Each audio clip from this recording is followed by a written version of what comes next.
Guess who's back on their Peely binge? Sup y'all, welcome to channel Zarovsky. I'm Zarovsky Crystal and I'm not sick anymore, but it is hella raining and I'm back on my peel off nail polishes. I just went to KKV. I've been ignoring regular polishes for like the longest time and I always ignored like the big array of KKV nail polishes because I thought they were regular, but when I found out they were peelable, I was like, bitch, I went there. I set a budget, a maximum of 500 pesos for a haul, and I went under it. I got a bunch, and right now, these are what I call my cookies and cream and wasabi set.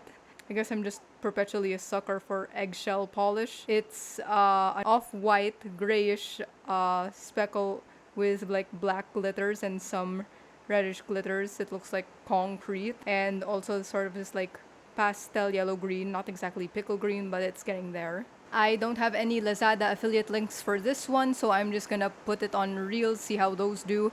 And as usual, subscribe to get crystallized. Ciao for now.